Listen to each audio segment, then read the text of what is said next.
I want to talk about the $15 minimum wage because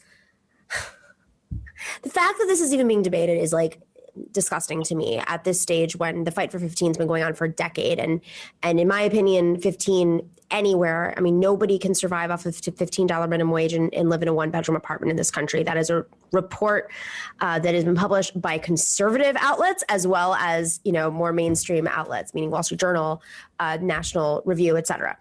So why would someone like Kyrsten Sinema or Joe Manchin be opposed to the $15 minimum wage? That's the big question if it's going to, go through Congress. Well, it turns out that wasn't always the case. From 2014, Kyrsten Sinema says a full-time minimum wage earner makes less than $16,000 a year.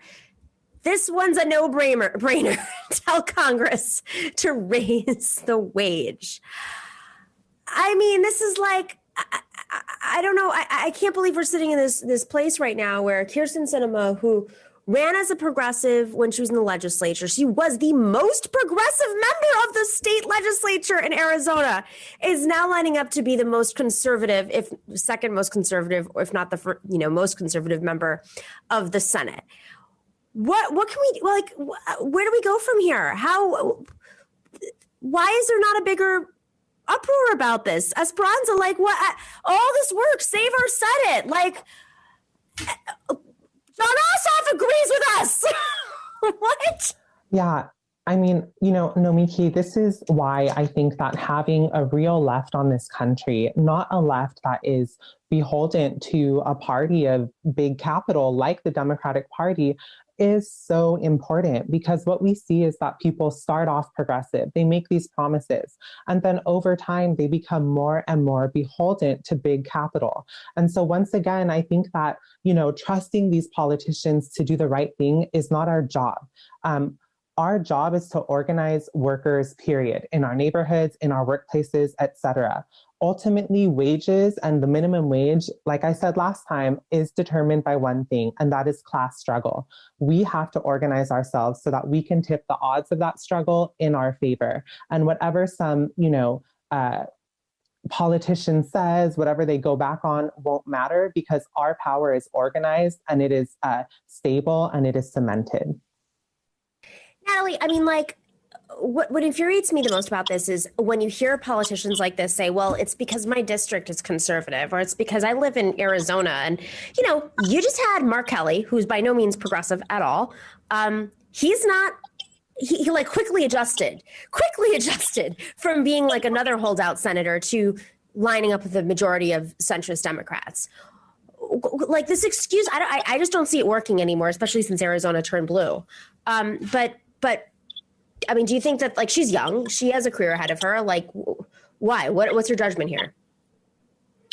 I mean, I think that the $15 minimum wage is one of those rare issues where trying to pressure and embarrass politicians solely through, control and manipulation of the discourse and through media is effective. I do think obviously an organized working class is how we're going to win justice ultimately. And it is, the best way toward it. It's going to be what gets them the best deal. And I think that we should also, in that same vein, remember that $15 is an important minimum wage, but it's not a living wage. And since that demand kind of, coalesced over the past couple of years, $15 is worth a lot less now. So, it's not as good as what an organized militant working class would get for themselves.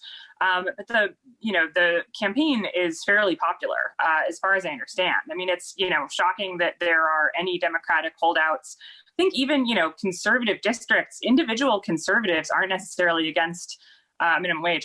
Obviously, capital and business owners are. But, the idea that, my constituents, well, your constituents are the people who live and vote in your district, and those aren't the people that are opposing this thing.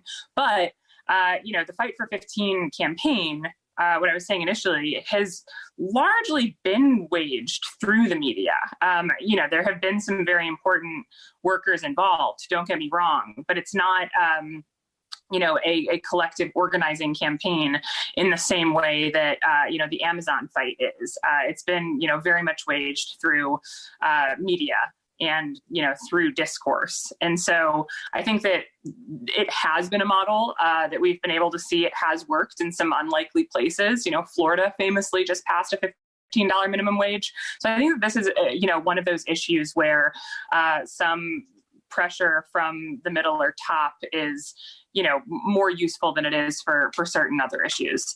So I guess that's, all we can do at this point. As for Kyrsten Sinema and, how she went from being a Green Party activist to one of the most moderate Democrats in the Senate, I can't speak to that. I imagine that it has to do with, how she ingrained herself into the political and capital class over time. I don't know what's going on in her head, but she's not legislating like the pink-haired person that she's presented herself as. So, I think that she might be subject to pressure on this in a way that other people have, and that's what I can hope.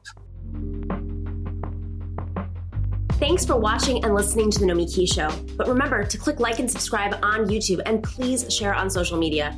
If you're not already a patron, please join us for as low as $5 a month on patreon.com/The Nomiki Show for early and special content. That investment makes a huge difference. We are not corporate media raking in the dough. It's really you guys that are keeping us going. So please consider being a patron. And to our current patrons, thank you so much. We are incredibly grateful to you. We also now have swag. So check us out on thenomikishow.com to get your mugs, your totes, and your stickers.